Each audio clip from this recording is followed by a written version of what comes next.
Hi everybody, it is me, Bonkai22. Now, I just not too long ago watched the ending of Hellsing Ultimate. Now, probably gonna do a video tonight on that, of just like my overall afterthoughts on the ending of Hellsing Ultimate. But this isn't Hellsing Ultimate. This is going to be, it's like the first anime that ended, apparently. Chaika. Chaika Avenging Battle. Now, got a lot to say about this because overall I give it an 8. Now, the reason I give it an 8 is because it could have been a lot more.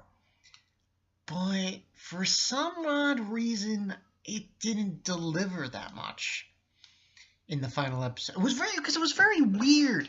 Overall, the season was great. I have to say, very good.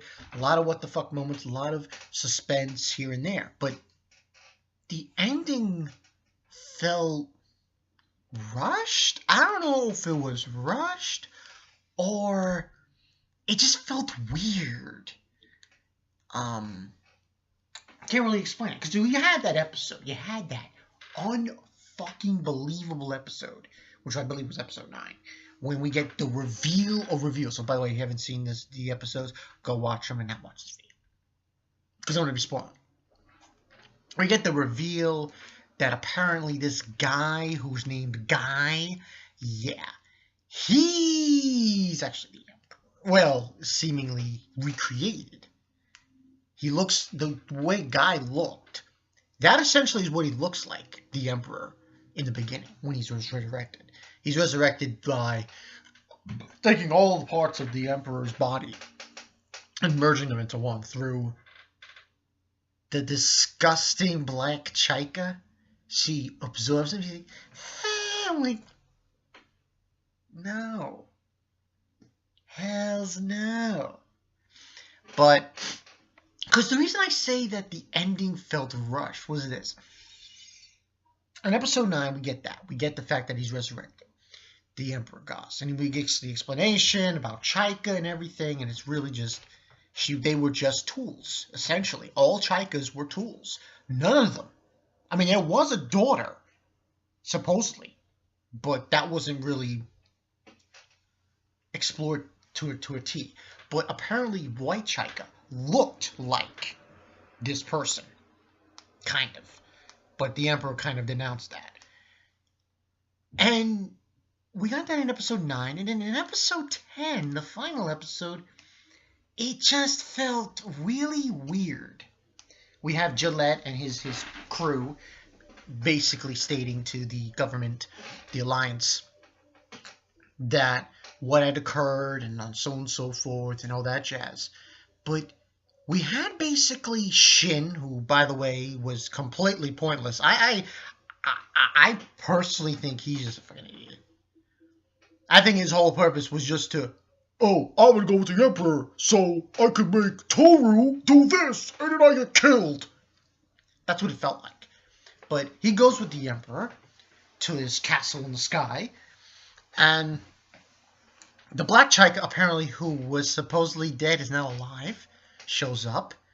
And just the ending itself felt weird, because he leaves, the Emperor, they have to fight the Black Chaika, and then Toru takes his sword. He gets really pissed off, throws his swords on the ground, and then, in the most ridiculous thing I ever seen, makes a contract with Frederica the Dragoon, and now he's no longer a saboteur.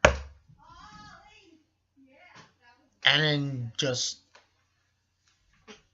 goes with the Dragoon to attack the Emperor.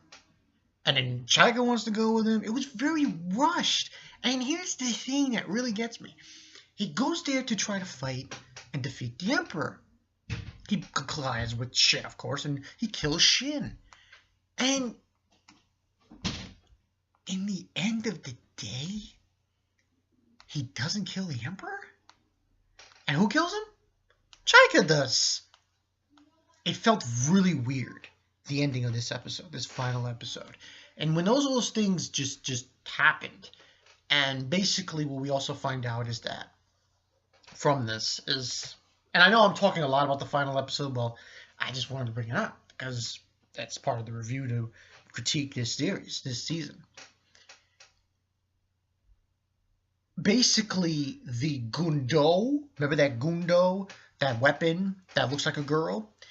It decides not to fire at Chaika and actually goes to Chaika and betrays the Emperor. And then Chaika uses it to kill the Emperor, Emperor Gaz, and he's destroyed. And that's the end.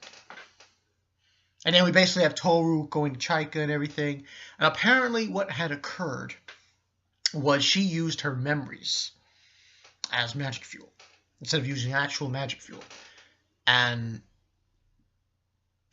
the real ending was basically we see Gillette, he's okay, he's with his group, and they're doing works and doing work for the government and everything. And we have Toru's sister and the red Chaika, and she keeps bringing him fruit and shit. And we have, because I had thought Chaika died, but apparently she wasn't dead. She just lost her memories. We see him with Chaika looking at this tree, this white tree, and that's where it ends. Overall, the series as a whole was great, but this ending felt really weird and rushed. Maybe the reason it went this way, I don't know about the light novel, and I'm probably going to say in this video it was rushed. I can see it, but in this episode, I feel like he throws his swords down, makes a contract with Frederick. That's like really quick, like out of nowhere. Okay, you know? And defeats Shin, and he's like, oh, I was right. You shouldn't be a saboteur, and he dies. Like a bitch. And it just feels very, I don't know, for some reason, it rubs me kind of the wrong way. That, and by the way, his plan, basically, the Emperor was to basically, I guess, try to get all the emotions of people into him and use that for magic by creating war. But that was stopped by Chaika. But it just feels weird. Like, Chaika kills him. Which I guess you could say makes sense. But for some reason I had the dead set on saying that it was going to be Toru who killed him. But it was good. But that the very last scene with Toru doing what he was doing, and then Chaika, that totally threw me full loop. Like, really did. And it's like Toru got totally owned by the Emperor. It's like, okay, he kills Shin, fine. It's just so weird.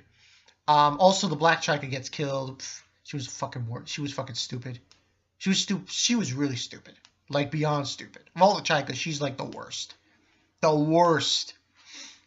But it was a good series for season 2. But now I'm like, it's over. That's it. That's it. This is pretty much it. We're not going to hear or anything about a season 3 or anything. It's over. Well, there is an OVA coming out, I think, in the winter.